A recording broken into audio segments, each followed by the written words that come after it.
They commenced to kill us like sheep wherever we were found.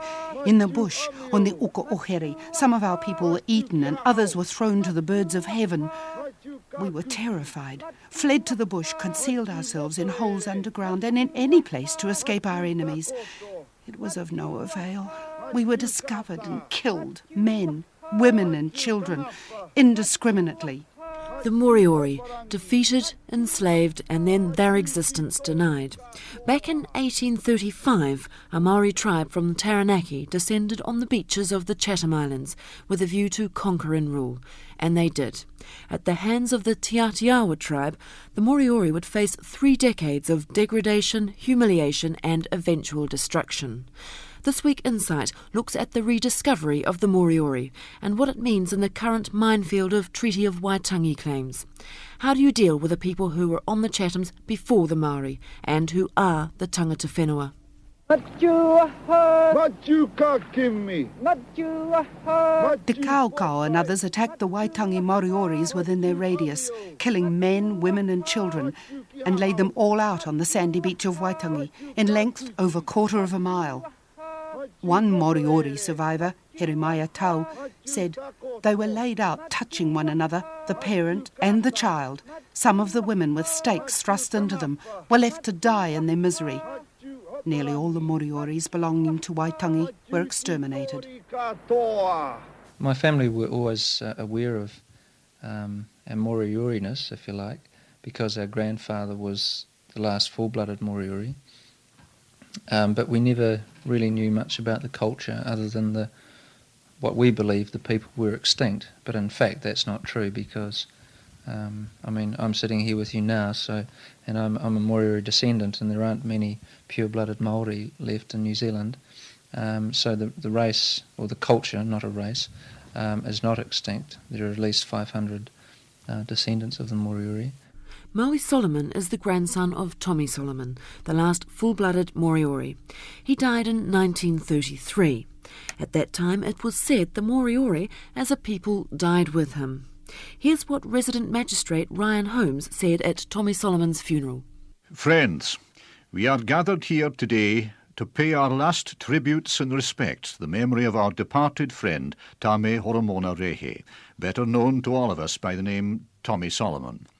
The passing of our friend as an individual is a matter of more interest and regret than usually associated with the passing away of an ordinary individual. It means not only the passing away by death of our late friend, but the passing away of a race of people. It is therefore a unique and historic occasion, and one that seldom arises in the history of mankind. Now he is gone, and the race, as a race, is extinct. Historian and author Michael King says Ryan Holmes' interpretation of Tommy Solomon's death wasn't quite accurate. He says Holmes was wrong to call the Moriori a race, and he was wrong to suggest the culture died with Tommy Solomon. King says it would have been plausible to argue the culture had died years before, or that it remains alive with the values and aspirations of Moriori descendants.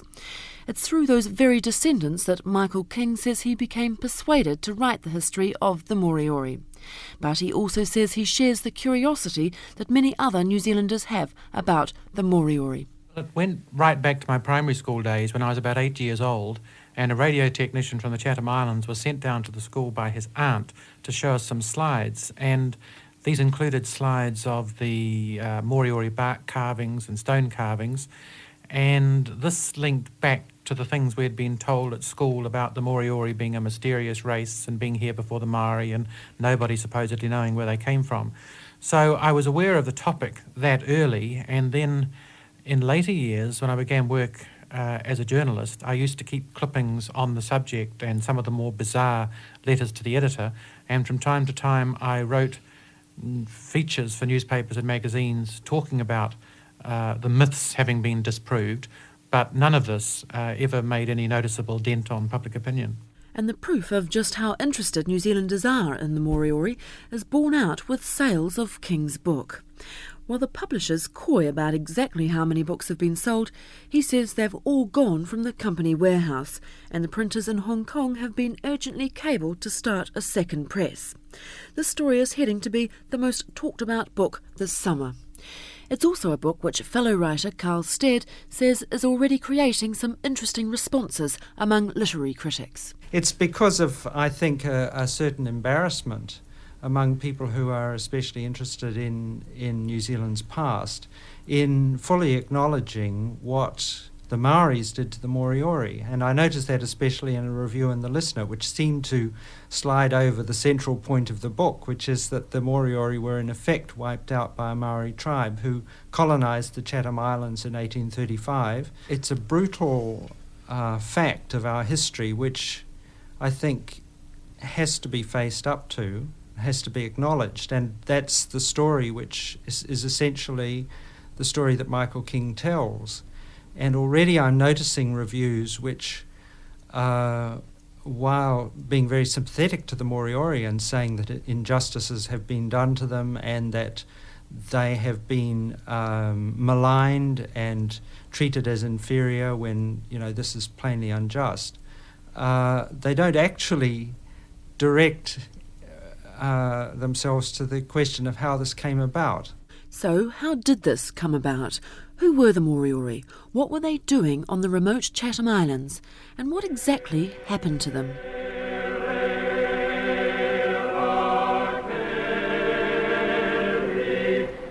According to Michael King, the ancestors of the Moriori were the same as the ancestors of the Maori. They were East Polynesian, not Melanesian as earlier scholars had declared.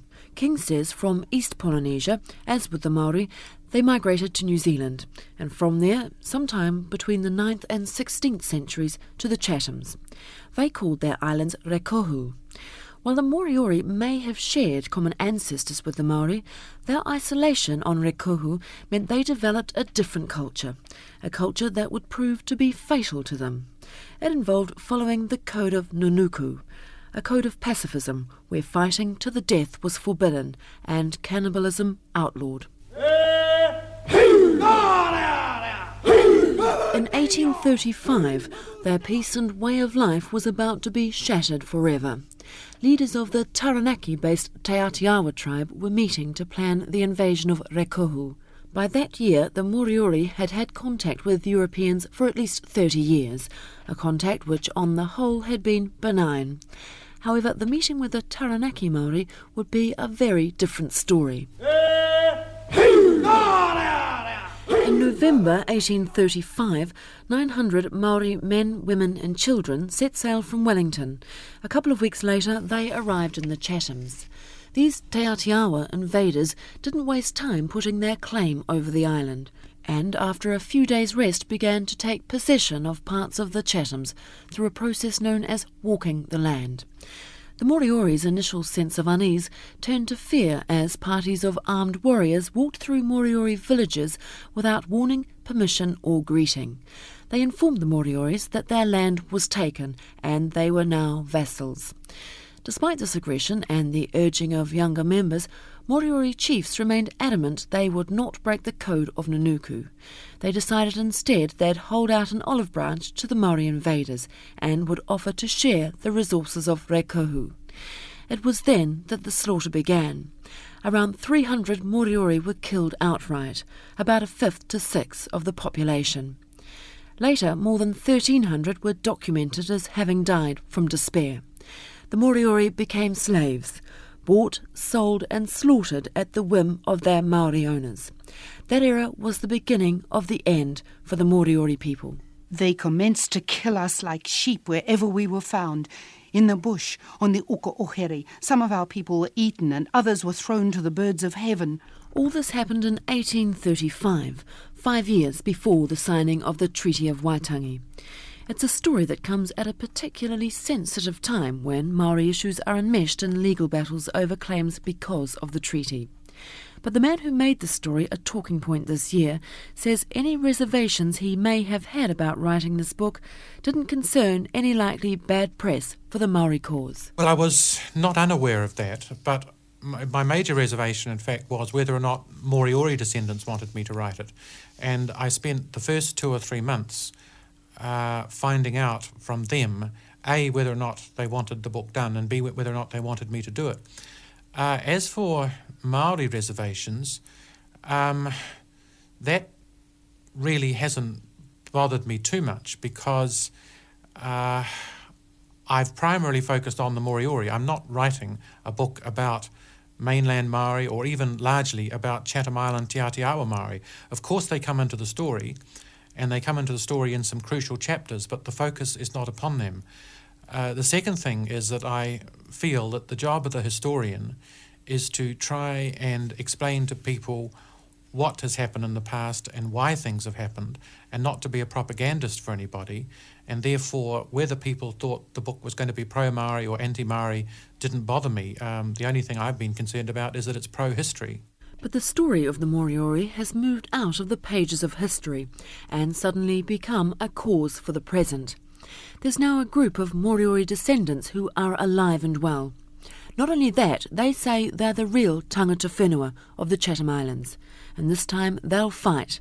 Maui Solomon. I think until the facts are acknowledged, accepted, and then both parties, the Moriori and the Māori and the Chathams, accept those events for what happened, and then go on from there and try and do something constructive, we won't be getting anywhere. But I think that's possible, that things will improve, and that unity will be achieved one of these days. But there can't be reconciliation without struggle, and the Moriori who have endured sort of suffering and vilification for the last couple of 100 years are certainly not now prepared to take a back seat and fade off the scene because it may not be politically expedient for certain interested parties. And we believe that fairness and justice will eventually prevail. The Moriori descendants have lodged a claim with the Waitangi Tribunal over the Chatham Islands for fishing and compensation for the loss of their land. They're one of 3 claimants for the Chatham Islands. A second claim for compensation has been lodged by a group calling itself Te Runanga o Wharikari Rekohu. They're known on the Chathams as the Runanga. That group represents the descendants of the Te Ātiawa invaders, and it desperately wants to represent the Moriori as well. A third claim has been lodged on behalf of the Taranaki Māori Trust Board. In other words, this is a similar kind of situation to what occurs in other parts of New Zealand. In tribunal language, it's referred to as cross-claiming. Michael King says while the effect of Moriori claims will be felt acutely on the tiny Chatham Islands community, its unique element sets it apart from other tribunal claims. The Moriori have a case for a claim to the Chatham fishery. They have a case for a claim to compensation for native land court decisions that clearly were biased against them in the 1870s.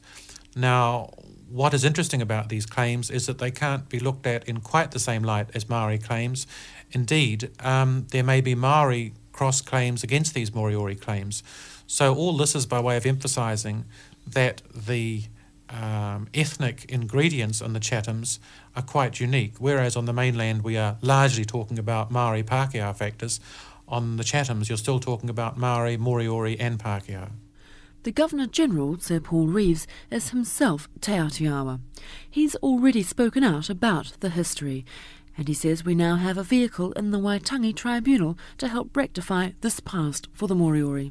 I believe also that we can do better in this generation in order to rectify some of the things which are recorded in Michael King's book. And I know that the Waitangi Tribunal will in fact be looking at some of the claims, dealing with issues on the Chathams, and I think around those claims lies a question of the mana, the status, the recognition of the Moriori. To say that is not to prejudge what the finding of or the recommendations of the tribunal might be, but I believe that there is a need to underline the mana, the presence, the validity of those people called Moriori.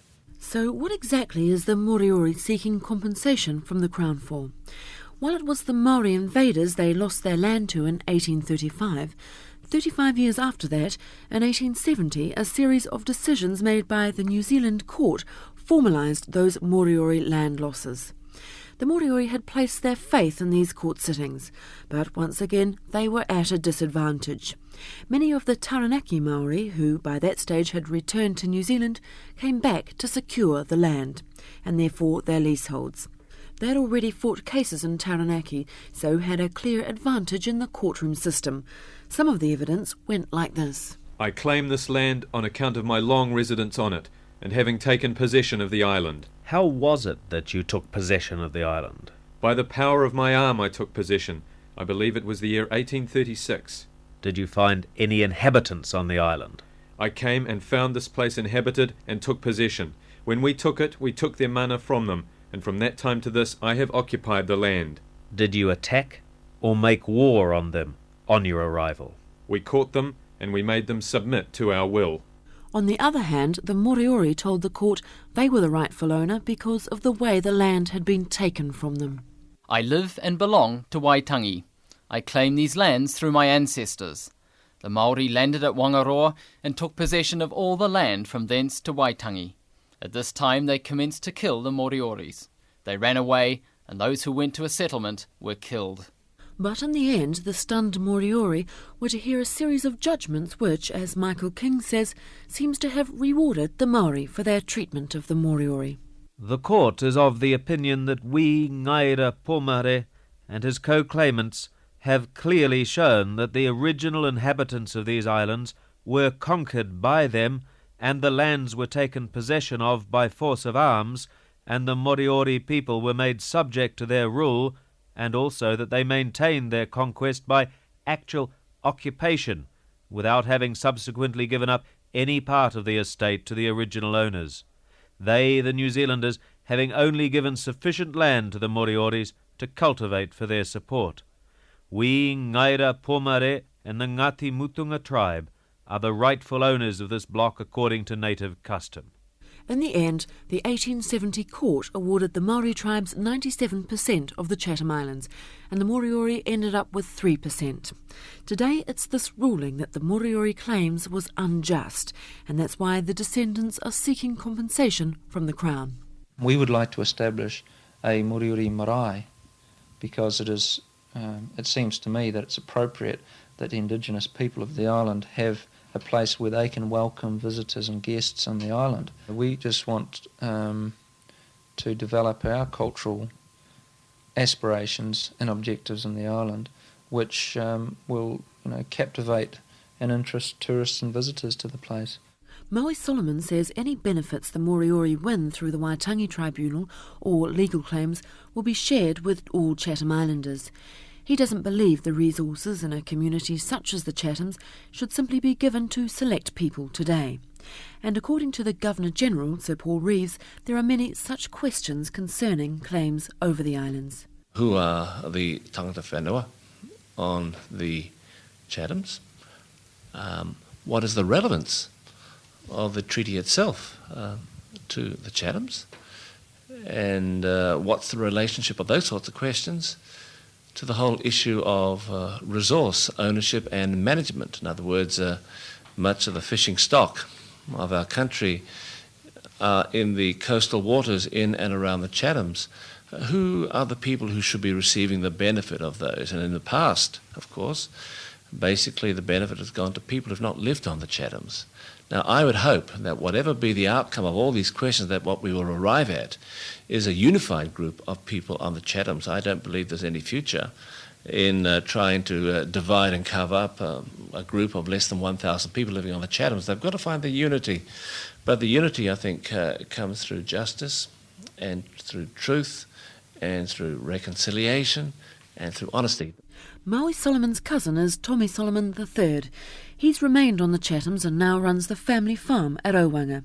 It's on that rugged, windswept spot on the Solomon farm where the statue of their grandfather, Tommy Solomon, now looks out to sea.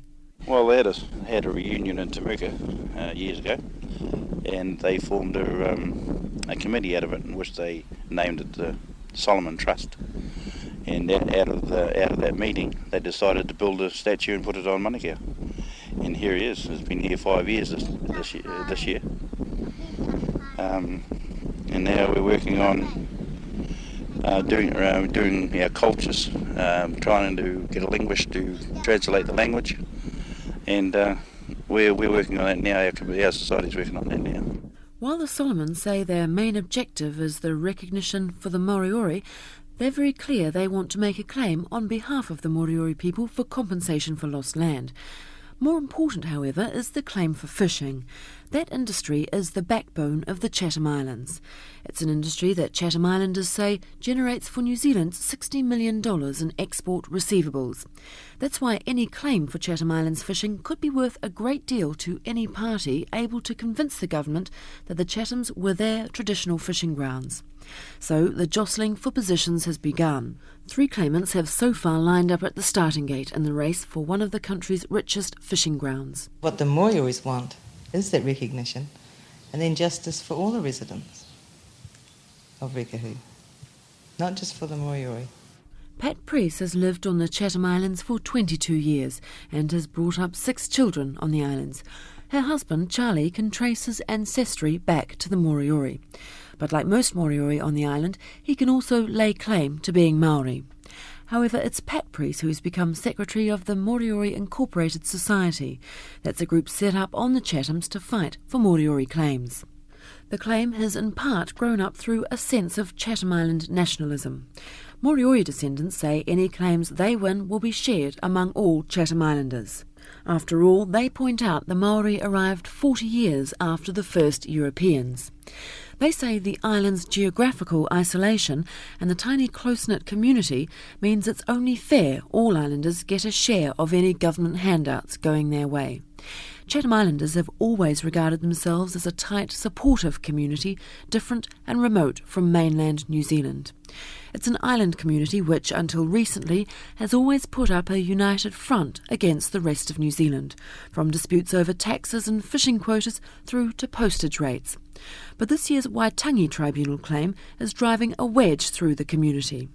Chatham Islands County Council Chairman, Bunty Priest, says opportunism is creating division. I'm disappointed at the local Maori claim because I think they've got a bit greedy.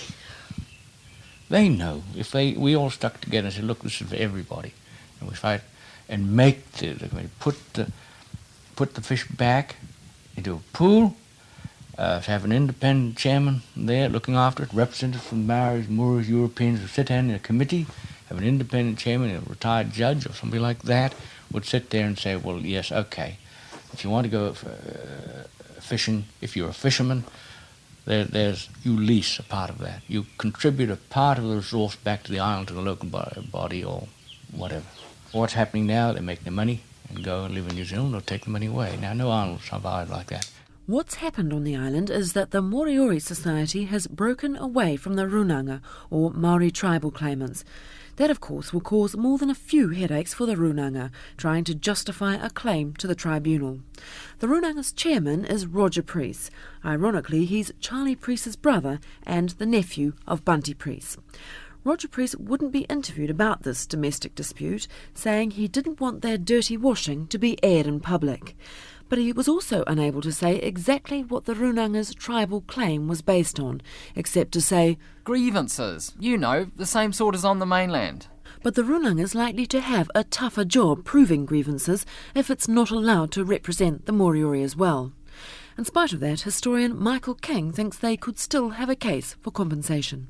Well, yes, undoubtedly, Chatham Island Maori suffered in the same way that mainland Maori did from things like the imposition of European language, culture and mores. They were deprived of their what they would now call their Maori cultural taonga.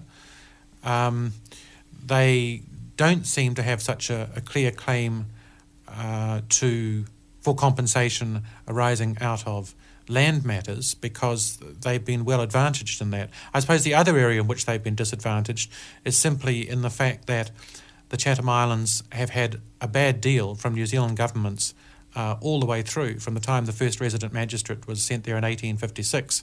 They've always been at the bottom of the heap as far as priorities are concerned, and this has affected their standard of living, and this has reduced some of the resources which they could have put towards keeping their culture alive. But Maui Solomon says while the Moriori descendants remain open to an accord with the Runanga, it will be only on an equal footing. He thinks the Runanga is trying to bully Moriori claimants, and locals on the island agree.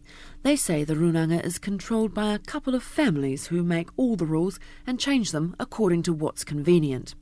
But what concerns Maui Solomon even more is what he believes is a bias by the Ministry of Māori Affairs against the Moriori claim. I think that they would be quite happy if we were not such a strong force as we are in the island, because I suppose they see that as being divisive, whereas we see that as standing up for our rights, as do Māori tribes in New Zealand see it as standing up for their rights against the Crown.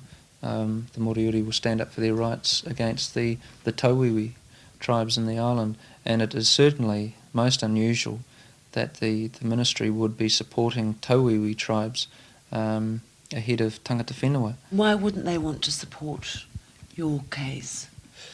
I can't speak for the ministry.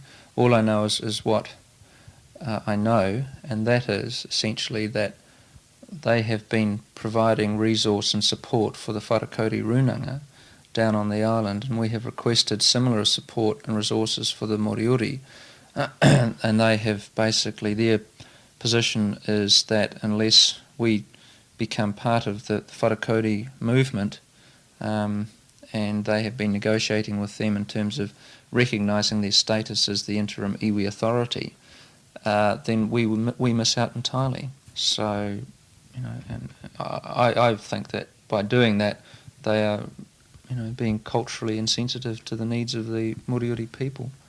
And I've written a letter to the Minister pointing that out. But even more galling for Maui Solomon and many Chatham Island residents is what they see as a cynical claim by Taranaki Maori. Chatham Island County Chairman Bunty Priest. Bloody cheek, as I said, they're only here for 5 years, raped the place, and now they want it. No, I think that's wrong. I'd fight that. And I think the government, if they agree with that, that's rather a bloody cheek, that's my view. And I think we would have to fight that. The islanders got to band together and fight that. You see, it's what are they offering? Of course they want it. Of course they want it. But they haven't asked me. They haven't mentioned to me. This is very much under the table, the way they're carrying on. No, I think they're a damn cheek. They think they can come down here after, and particularly after, if they read this book, I think they'll change their mind. To be fair, however, the Taranaki Māori Trust Board says it doesn't seriously think it ought to claim for the Chatham Islands. The board says that claim was lodged with the tribunal by one of its leaders, Ngātata Love, without their sanction. He's currently in England. But Maui Solomon points out that the claim is still formally sitting with the tribunal, so it can't be dismissed like that. But ironically for the Moriori, despite clear evidence that they were on the Chathams before the Te Atiawa, the complex web of legal arguments could make their case uncertain. For a start, only New Zealand Maori are allowed to make a claim with the tribunal. This alone could cause a legal and moral dilemma for tribunal members. But Maui Solomon reckons he's got a good case, and if the tribunal won't take his case, he'll use common law.